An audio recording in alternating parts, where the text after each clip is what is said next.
Let's move to Germany.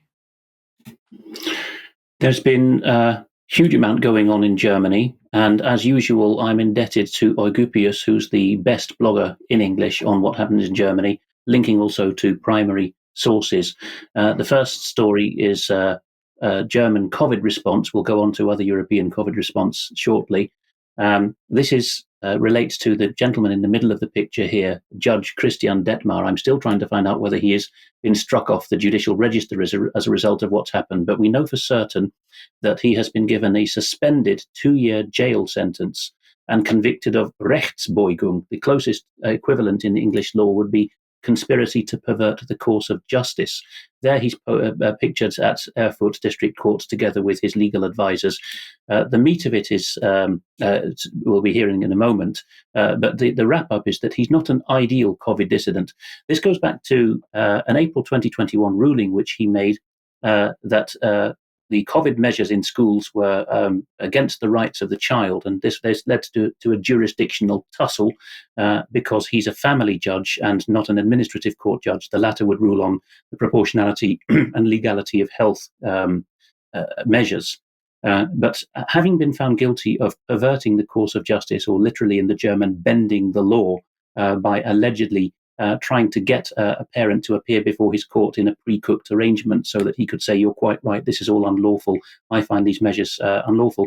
People will remember that his house was then raided and his devices seized. The upshot now is that he's been convicted in Erfurt because his original ruling was overturned after it was appealed by his state education authorities in Thuringia. Let's see Eugyppius's long and the short of it here, his analysis of what went on. He wasn't the ideal clean dissident, but you can have sympathy for him, is what Eugyppius is really saying. Had this hero committed similar improprieties in favour of masking, he would never have been investigated in the first place. What improprieties? Well, they're not on screen, but allegedly he went fishing for people whose surnames began with the letters that would be allocated to his court. It's on an alphabetical rota system, and he then hid allegedly his freedom anti-lockdown sentiment shortly before the case was brought before him. For detail, people can use from the show notes, go to a translation engine and find what legal Tribune Online is saying. The headline here translates as why the Erfurt District Court decided to convict on a conspiracy to pervert the course of justice. Moving to sickness in Germany, Merkur is reporting that sickness absences have gone up by 2/3, 61%, as against their 2022 levels, and the year is only 2/3 over. As the headline mentions here, 2 professional groups in particular have been affected. They're not primary carers in healthcare settings. There's no particular COVID or sickness worry there, it seems, but it is the carers for the young and for the elderly, so daycare and care home settings where there is already high sickness. Of course, this is completely inexplicable to mainstream media, why there should be a 2/3 growth in the sickness absence figures, but other bloggers have picked up that the same is going on in other Central European countries with similarly high jab ratios. No coincidence there, I would suggest, with my non-medical opinion, up to medics to decide whether I'm wrong there. Up in Norway, the Folkehelseinstituttet, the Public Health Institute, has put together what's been described as contradictory and cowardly note to the local councils, the municipalities that run healthcare in the Norwegian system. Information note number 57 on COVID vaccination program. Let's go to an English summary here by a German living in Norway who blogs as Fackel 2.0. Epimedius is his other name, his blogging name. Norway scraps COVID vaccine program.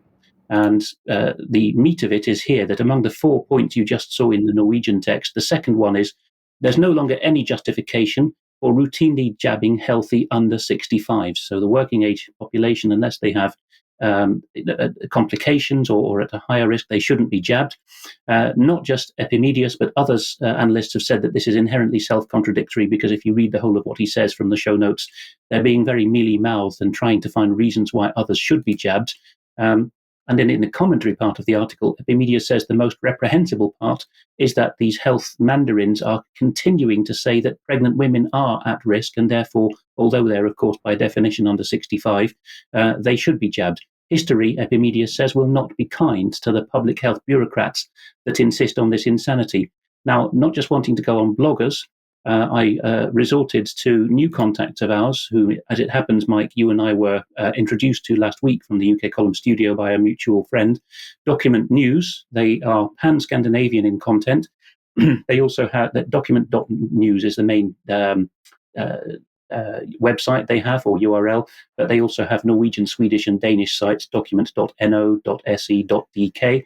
And I asked them for a comment on this. They went straight to the original Norwegian sources, and they said, yes, Epimetheus' findings are significant. It's not just one blogger. It's more significant for others than for Norwegians, they think. This information note we just showed, they say, is undoubtedly self-contradictory, but the confusion is going to be not just among the likes of us analysing it in media space, but also these poor local council officials who have to decide whom to go and jab now. And the Document's colleagues continued, all three of us here at Document find that this confusion is intentional, which doesn't bode well for us Norwegians.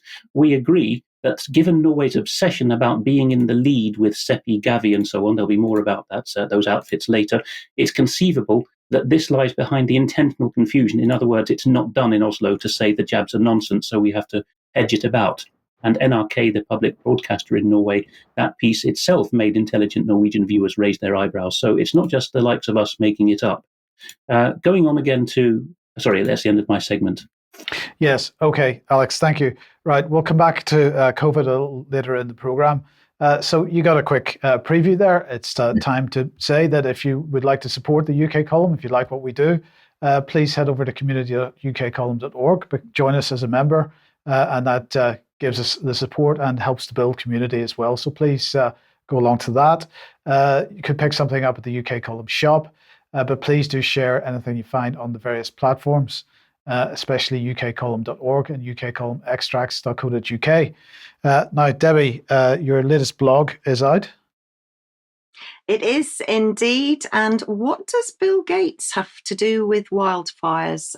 Find out if you read my blog. And Tick Box Culture. Oh, and by the way, if you want to fly to New York from London in 90 minutes, that's in my blog too. Okay, tomorrow at 1 p.m., the interview slot is going to be filled by Brian speaking to Clive de Carl. It's been quite some time since we've spoken to Clive, but get along to that if you possibly can, 1 p.m. tomorrow. And then just to highlight a couple of items on the website, Jeffrey Tucker, his interview with David Scott is up on the website, and also Brian's interview with Trevor Kitchen is on the website at the moment. But Debbie, the MHRA, it's that time of the month again, and their latest board meeting is open for tickets. Yes, I had to write to them to remind them that I'd like the link, and there you have it. Please roll up time. Please join the MHRA board meeting on September the 19th. Tickets are free, and they need to know that we're watching them. Okay, and Alex, a couple of mentions from you. Yes, we have now got the professional wedding photos back from the UK Column wedding of Mr. and Mrs. McCaddy. I picked out a couple that viewers would particularly find delightful. Here is Brian in his avuncular role reading the lesson at the altar. And here is David and Brian on the back of the Routemaster. I thought better than putting one of you in, Mike, because I know that you don't like these candid shots. But here's the other two hopping on the Routemaster and toasting the couple. And I thought a good slogan or caption for this would be, having done a hit and run on the narrative, our heroes made good their escape. Yes. Okay. And NHS Ayrshire? We have on the website a double billing from David Tate, who continues as a concerned citizen to rake through, I think he'll be doing in total all 14 of the NHS health areas in Scotland, having asked them under the Freedom of Information legislation how many deaths specifically from or of COVID rather than with COVID or COVID as underlying causes there were. Region after region is saying a handful. So here we have Ayrshire and Arran, a populated part of the west of Scotland, and Scottish borders, more thinly populated, but a major area in Scottish healthcare. The claim here is stronger, and I think well reasoned, that there was in fact no pandemic whatsoever in the Scottish borders, and that's not just from the health statistics from the councils and NHS, or from the NHS rather. It's also the funeral data from the council showing that there's no increased mortality. Yes, okay. And one final mention from you on some advertising, perhaps? Yes, we found this a good opportunity to say why we don't produce stickers. We're sometimes asked to in the UK column shop, but we prefer this kind of thing, which is our good friend Jason Leosatos finding that someone's advertising for UK column. That's on their own property in a car. And for those listening in audio, the car window has a sticker or a notice saying UK column news is the news they don't want you to know. But if we put out stickers, of course, we have a problem that people write shirty letters to us saying, call your dogs off because your people, we don't actually make the stickers ourselves, have been plastering our campus or shop with stickers and you're liable, which we're not. We don't produce the stickers for that very reason. Yes, okay. Let's